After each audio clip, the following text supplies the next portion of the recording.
superlatives with my football squad today. Mike Tannenbaum, what was your favorite pick of this year's draft? Ashton Jeanty to the Las Vegas Raiders. This is a statement pick, much the way we saw Jim Harbaugh take Joe Alt a year ago. This is Pete Carroll saying, I am here. This is Beast Mode 2.0.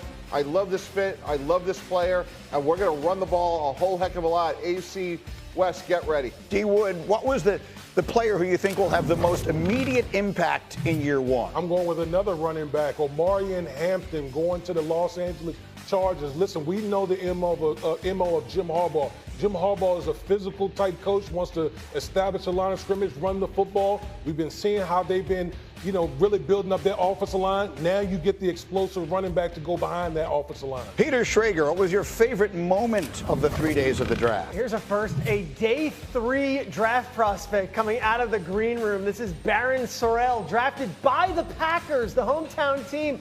He wanted to have a draft experience. The NFL flew him in Friday. He spent Friday and Saturday in the green room, and Roger Goodell got to give him a hug despite being a 4th-round pick. They did the Lambeau leap at Lambeau afterwards. It's an amazing experience. We love this for the NFL. Cool moment at the NFL draft. The city of Green Bay was an extraordinary host for this event. Graziano, I left it to clear the decks for you. What was the biggest surprise of the draft? Colston Loveland going before. Oh, I'm kidding. It was Shedeur Sanders still being there and available in the 5th round on Saturday. This is a guy that many people had projected to go in the 1st round, and if not, certainly in the 2nd or 3rd. So when we went to bed Friday night and he still hadn't been picked, I think everybody was pretty surprised. Now you saw the excitement there when he did get selected from everyone, including the dog. The dogs are a big part of the stories. This with Tyler Shuck had the dog, and the Sanders family had the dog. Okay, so this obviously was the overwhelming story of the draft, and as I said on Friday night, I think it qualifies as one of, if not the biggest story in draft history for a player who had been widely projected at the beginning of the process to go near the top of the 1st round. By the end of the process, the question was, does he go late 1st round or slip into the 2nd? For him to wind up going deep into the 3rd day was stunning. There's no other word to describe it but stunning. By now, you know that. So let's answer the question, why did this happen, as best we can? Dan, we'll start with you. I think the answer is tied to the process you're referring to. The pre-draft process did him no favors. He didn't do the thing. He didn't, work out at the combine. He didn't do things that people want guys to do when you're trying to determine, is this guy worth taking? He was not viewed by the league as an elite quarterback prospect. I think only Cam Ward among the quarterbacks in this class was. So to separate yourself from Jackson Dart, who the Giants liked better, or Tyler Shuck, who the Saints liked better, you have to do some things. And Shedeur Sanders, during the pre-draft process, from everything I've been told, didn't help himself too much. He had some positive experiences and interviews with teams, but he also had some ones that didn't go very well at all. And I think there was a sense, people looked back at Dion in the fall saying, we're going to pull an Eli, and like, is he trying to steer himself away from certain teams?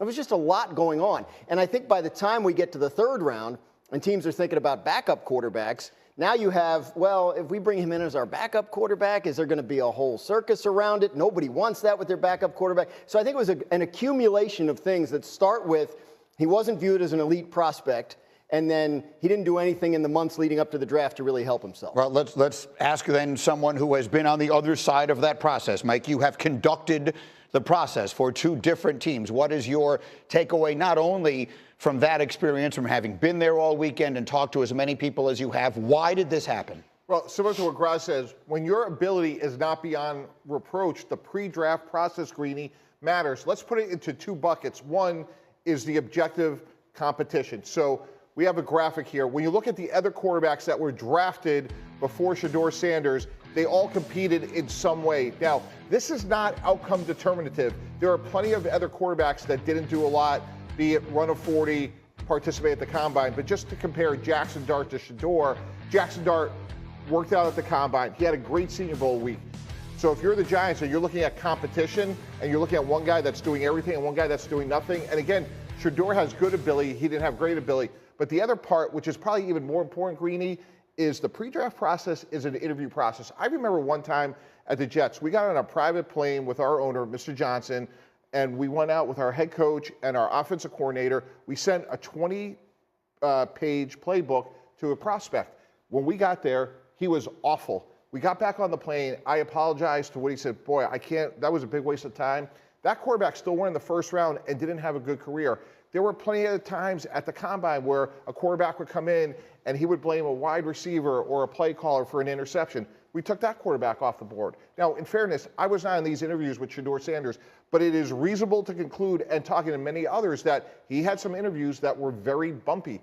And when that happens and your ability isn't an A, that's what's going to happen. And with that said, I am absolutely stunned that he won the 5th round. He was my second quarterback.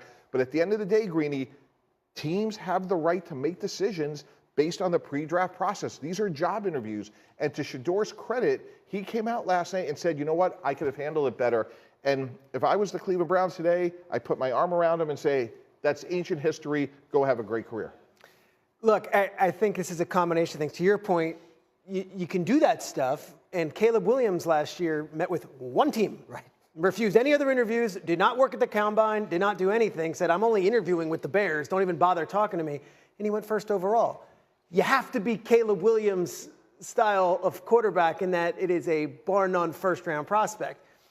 As much as I want to go back and research why it went down in the pre-draft process, and we can go through all the stuff, I think the media is complicit in this as well. We also thought that Shedeur Sanders was a first-round prospect. And every mock draft you looked at up until the draft had Shedeur Sanders as a first-round mock pick. So I think this is a bigger picture story of where did it all go wrong? And this is one of the first prospects that was targeted as a first-round pick the day of the draft to go the 5th round. I also think, just talking to NFL teams, and Graz mentioned it, and Mike, of course, you've mentioned it as well, you can have an unorthodox style of pre-draft, and you can have no agent, and you can say things like, I'm going to come in there, and the second I come in there, I'm going to change your culture. And if you're the starting quarterback and the first overall pick or a first-round pick, you're ready to run through a wall. To be a backup quarterback, that stuff might actually hurt you in a way that other quarterbacks who come in and say, I'm just here to work, I want to help the starter, might have a bigger advantage in that process. Yeah, there's a lot there to unpack. We can keep it going, but let's get to the player on the other edge of the table here. D. Wood, what was your takeaway as you watched all of this unfold this weekend? I think the NFL sent a message, said, you're not that dude. Honestly, that's the message. The overwhelming message I saw when Shedeur slid to the 5th round, the NFL was basically saying, you're not that guy. You're good, but you're not that guy. Because I'm here to tell everyone out there, everyone who watches the NFL draft, who loves the NFL, trust me when I tell you this. If you're that guy, they're going to pick you in the 1st round. Because the NFL and all these teams are in the winning business. If you can help a team win, they are going to pick you. The NFL clearly felt that Shedeur Sanders was a good prospect, but he wasn't what the young people call, he wasn't him, okay? And then